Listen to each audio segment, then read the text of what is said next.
I'm Andy Kesson, and this is A Bit Lit. Founded at the beginning of the UK lockdown, A Bit Lit is about conversation, celebrating and exploring theatre, literature and creative work across all periods and of all kinds.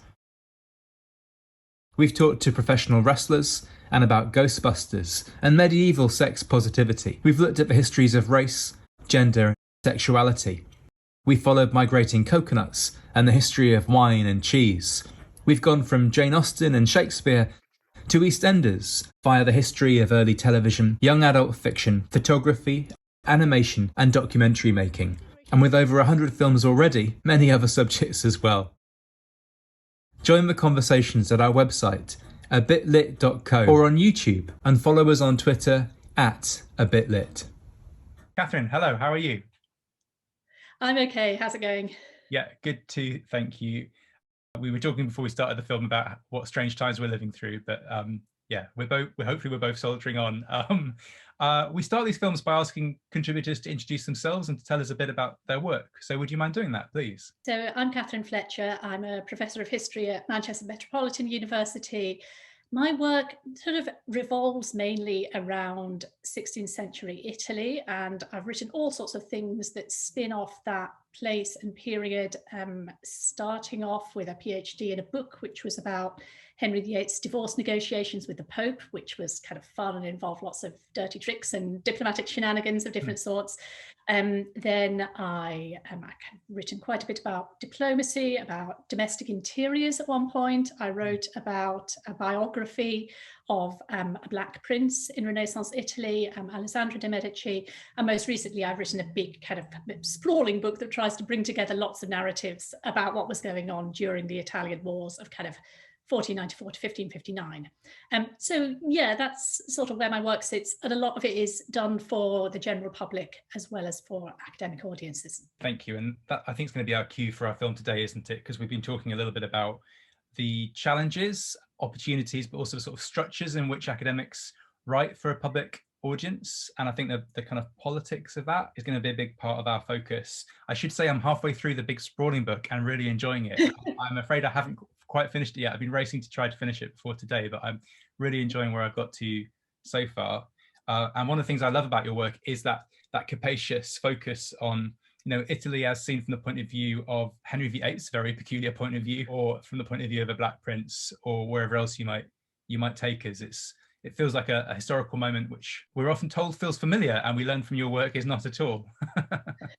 You know, some of what I was trying to do is to take the famous names. So a lot of people will be familiar with some of the names that are in that book, like Machiavelli is part of that period, Leonardo da Vinci is part of that period, Michelangelo, Raphael. So there's a little bit of that canon of Renaissance art, Renaissance literature and thought that will be familiar to readers. I mean, that's quite an important thing from a publisher's point of view in selling a book, because they want to be able to say to readers, like, there's a familiar thing that you can relate to in this book.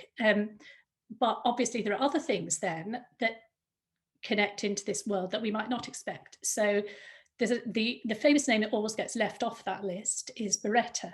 So Beretta guns start in this same world. But it's very, very rare when you're talking about the Italian Renaissance that you put in Machiavelli and Beretta, even though they are around at the same time. So one of the things I try to do is to think, okay, are there different ways of seeing some of this quite familiar narrative if we look at it from different points of view, if we look at it from outside of Europe, if we look at it from Northern Europe, if we look at it in relation to religion rather than solely in terms of the kind of genius and great men, you know, how can we see it in different ways? That's really fascinating. And as I say, we first started talking about making a film because of questions we were asking online about public facing research, who gets to do it. And it feels, well, we're talking at the moment on a project, A Bit Lit, which was set up at the beginning of lockdown, precisely because at a time of medical crisis, so many of our colleagues were saying to me, I no longer really know why research matters, why the arts and humanities matter. And I work in the theatre as well. And the same conversations were coming out of practitioners in the theatre. You know, why does what we do matter? And as someone who believes passionately that it does matter, and you just asked us to think about philosophical and artistic change in conjunction with military technological change as well. It feels really important to kind of bridge some of those strange divides. And yet, as we were discussing in preparation for this film, very often the people who are writing about the humanities and defending the humanities publicly are themselves in precarious jobs within the academy. They're often at the beginnings of their career, and it often feels like women are really leading the fight in defending what all of us do, and which many of us kind of just continue to do without mounting that defense. Where do we start with any of that? Can you tell us more?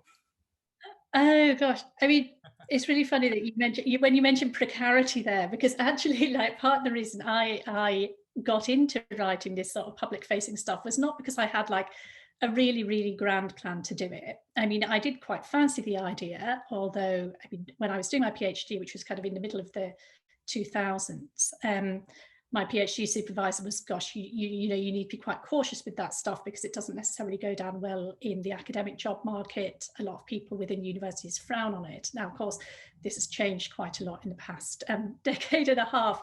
But when I was starting out, I was somewhat told to be quite careful with it. And what changed was really that I graduated my PhD in 2008.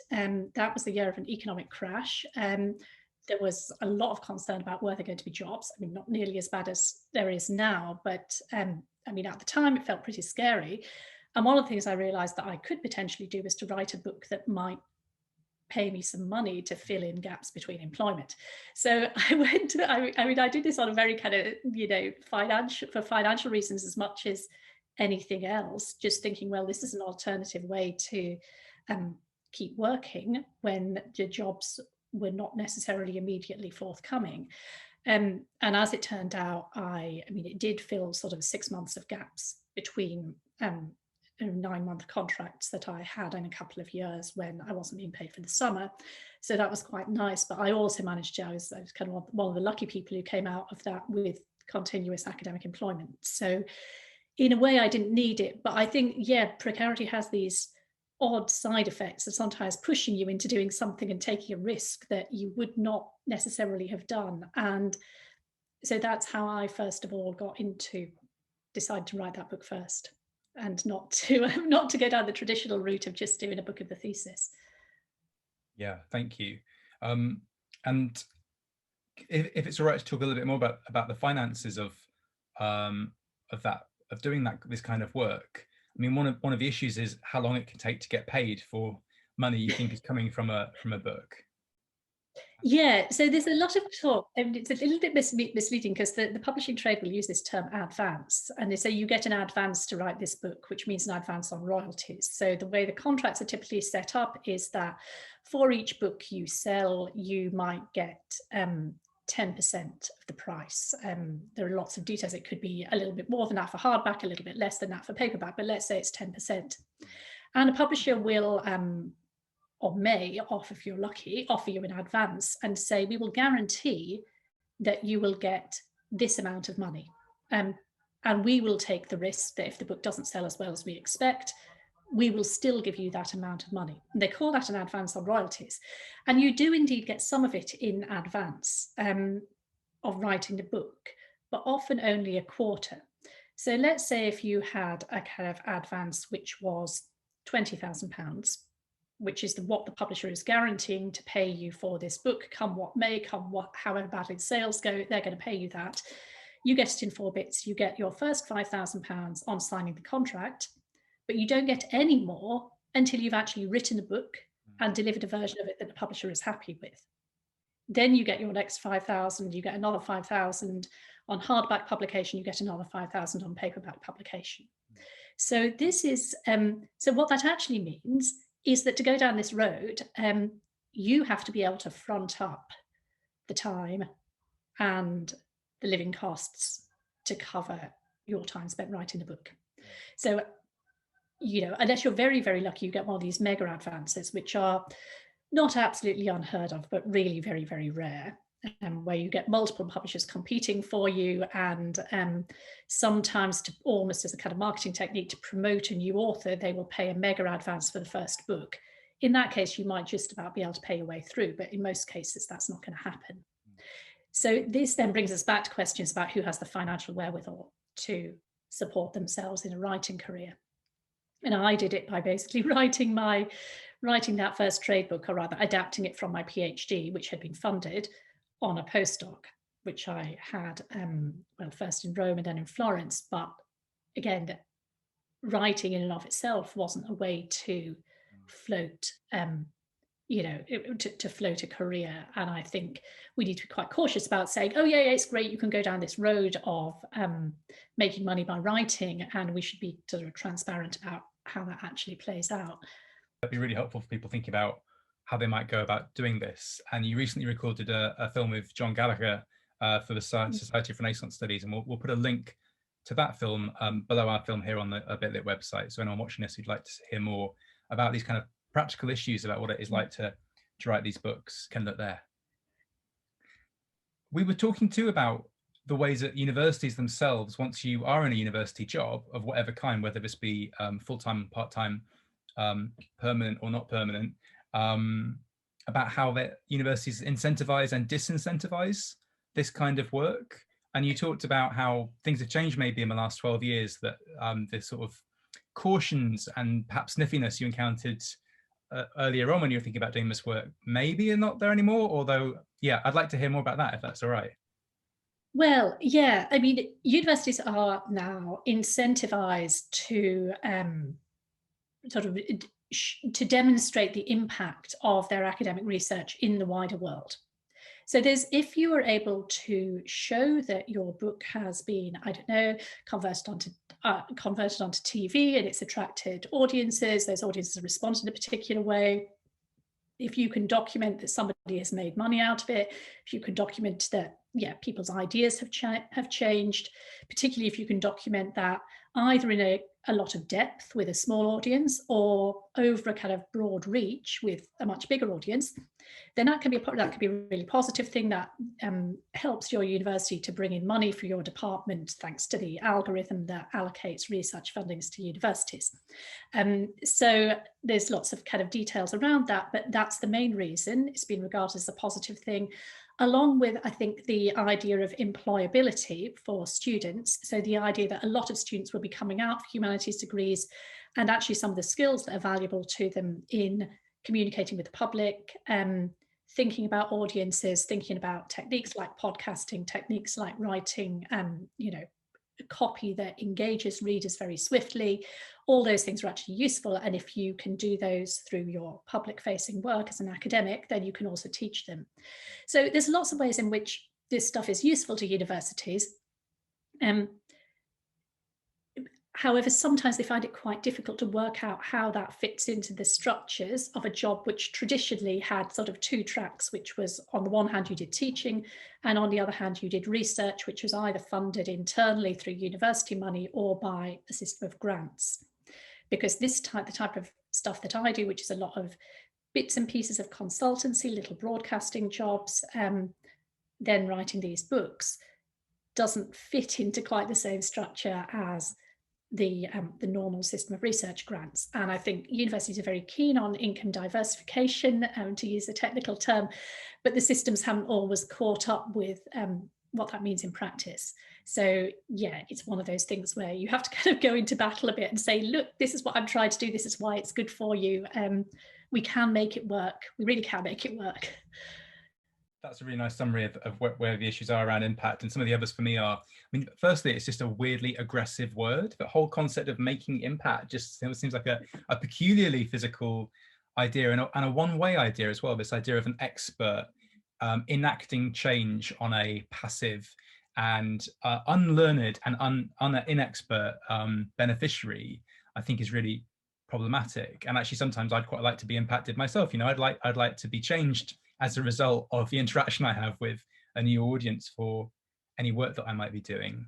And you were really helpful in making us think about how universities are incentivized to think about impact, but because it is so specifically grounded in evidence, you know, things which you can evidence, demonstrable change of a financial nature preferably, it actually disincentivizes almost all other forms of public engagement. Speaking to the public is no longer of interest unless they have been radically transformed in a financial manner by that engagement.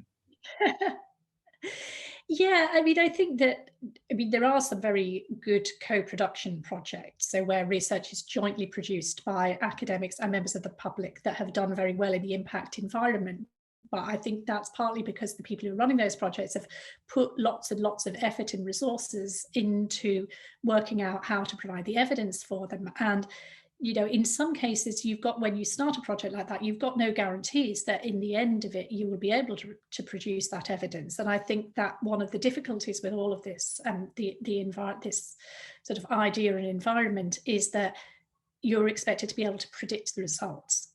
So doing things that are speculative or maybe won't work or maybe will be interesting but not in the way that you expected becomes more difficult, because you can't say, yeah, I can pretty much guarantee that this thing is going to make X amount of money. It's finding the space for that, you know, blue skies thinking, to use another terrible management type term. But yeah, just going out and having fun and trying things seems to have less and less and less space now. So a research environment which expects you to know the answer of a thing before you've gone to check it. And that ties us in perhaps quite nicely to something which has happened much more recently, which is a kind of overdrive in a very interventionist government's relationship with research and with teaching. And we're speaking just a few days after that really has felt like it's ramped up, and that there's this sense that we already know what history is, and we're only allowed to work on it and check it in ways which confirm what we think we already know. And particularly an investment in Britain's positive white past, and predominantly male past, which seems to be indignant at the idea that you might suggest that, you know, women existed before the 1960s, Black people existed before the 20th century. Suddenly there's this real distaste for research in general, but particularly research which does not accord with what the current generation of government employees were learning about, you know, 20, 30, 40 years ago. Yeah, I mean, I think that it's worrying on a number of levels. I mean, the idea of the kind of the government saying we will directly intervene so we don't any longer get projects like Corinne Fowler's, you know, Green and Unpleasant Land and Colonial Countryside and so on. I mean, it's very, very worrying, that kind of direct targeting of individuals and research projects, given that, you know, historically, perhaps not so much with the HLF that has funded that project, because the HLF has always been a little bit more politically and nationally oriented in terms of the type of heritage it does. But, you know, the idea that that potentially carries over into what research gets funded in universities is very worrying indeed. And you can see that as a way of sort of softening up the public ahead of potential cuts to research funding, more justification for pushing public funding in the direction solely of science and technology and engineering and so forth, and saying, look, I mean, the arts and humanities just doing all this daft stuff around, you know, this is no good, that it's a distortion of history and so forth. And I think that although it's possible to kind of dismiss a lot of the sort of what's coming out of the government in terms of contradictions between, on the one hand, them saying we want academic freedom, we want student choice, and then on the other hand, them saying not like that, and just you know, I mean, it is ridiculous to say we want academic freedom, but not for this type of research project, and to say that we want student choice, but if students are choosing to study more Black history, if students are choosing to study more history of the British Empire that's done in a critical way, that students are somehow choosing the wrong things. I mean, we know those modules are popular. We know this is something where there's a growing appetite. I mean, you can see in the more public-facing work that publishers are, you know, jumping about to commission this sort of book. There are loads of books, popular history books out there now about the history of empire and so forth. I mean, there's clearly a demand for this, but ironically, for a Conservative government, that idea that the market might decide, you would think would appeal to them, but again, not in this case. So on the one hand, there's a kind of very frothy debate, I think, about what's going on, you know, between these various contradictory ideas that are coming out. And on the other, I think my real concern is that this kicks back with further funding cuts to add to the financial problems that the sector already has after COVID and Brexit.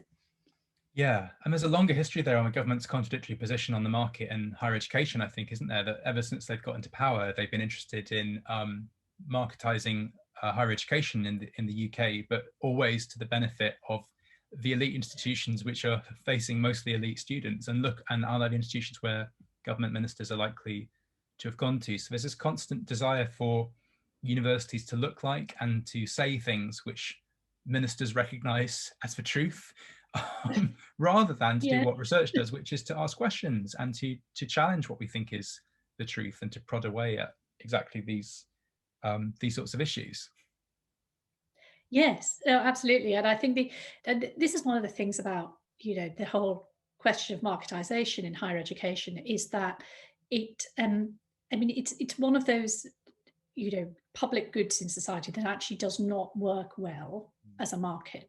Because if you just, because, markets aren't necessarily designed to deliver quality. They certainly aren't necessarily designed to deliver quality to everybody. I mean, if you go out and look at, the high street fashion shops that are run as a market, you see that, you have your Primark on the one hand, and then you have like everything up to the designer labels at the other end of the street, or possibly in a different street entirely. I'm thinking of my own high street. The real designer labels are actually in an entirely different street to the kind of cheaper ones. And I think that's the sort of risk of what you get when you introduce a market to higher education. You don't necessarily get something where, even though in theory, yeah, all students are borrowing the same amount of money to come into education, you end up with a situation where, because of the way the market distorts provision, some universities are able to offer modern languages on a very extensive basis.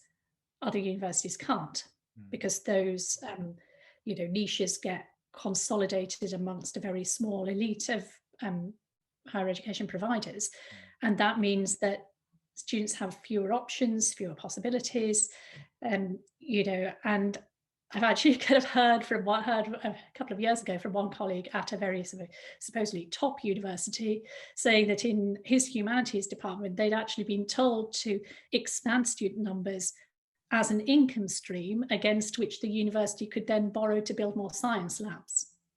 And this was the way it had been kind of conveyed.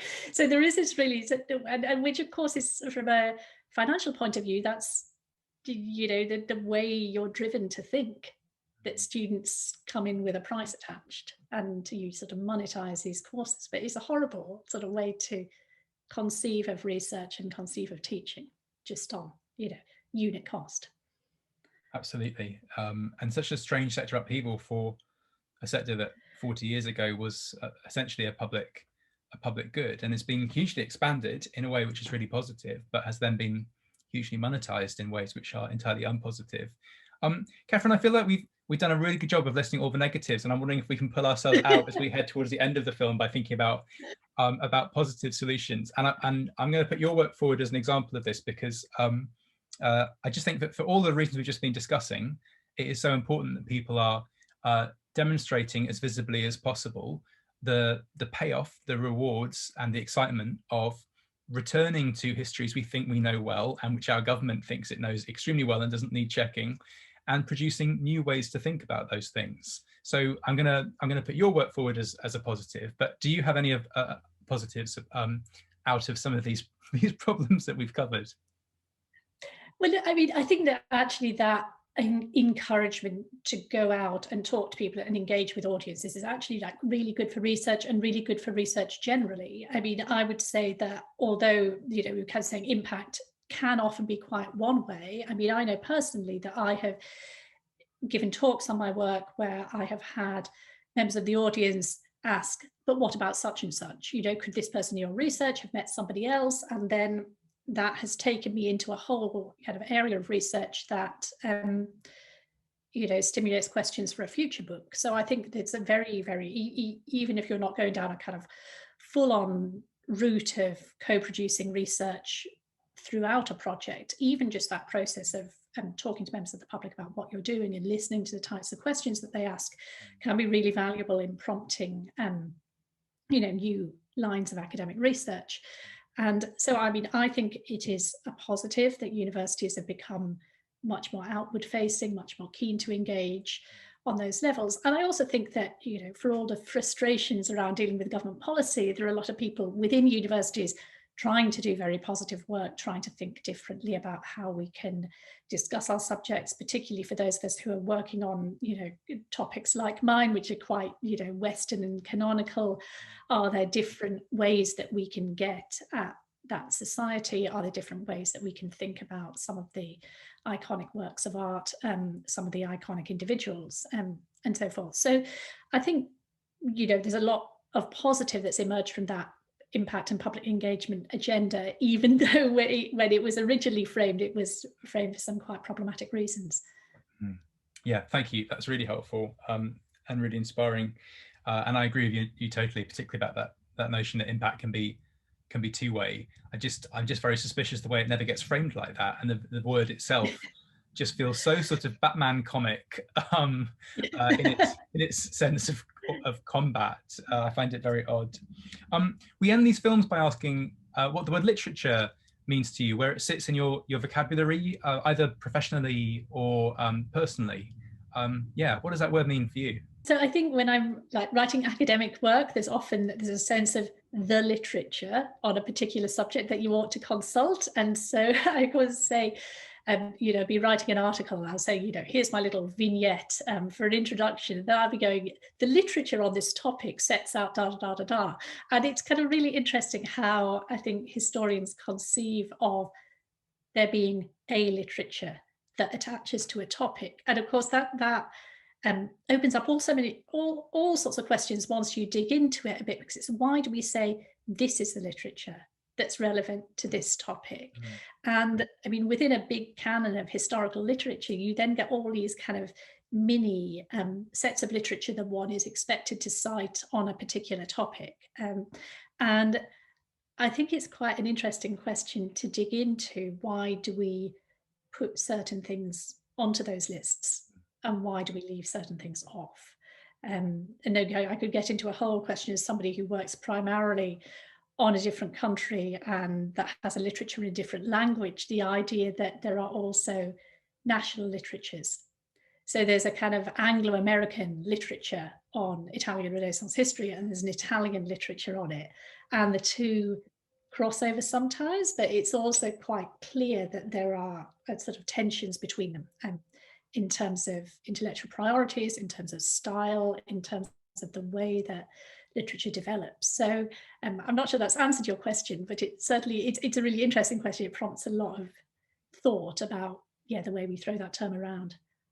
Yeah, absolutely. And again, it's kind of clarion call for thinking capaciously about things like reading lists, which are also currently becoming controversial as to what we should not include. And yes, the moment you slap the word "the" in front of the word literature, it changes its meaning entirely. And that's, that is really interesting. Catherine, it's been a real joy to talk. I've learned lots about this, what feels like this newly controversial question as to who is doing what kinds of research for what kinds of audience and what they are allowed to write about. And I'm really grateful for your time. Thank you. Thanks, Andy.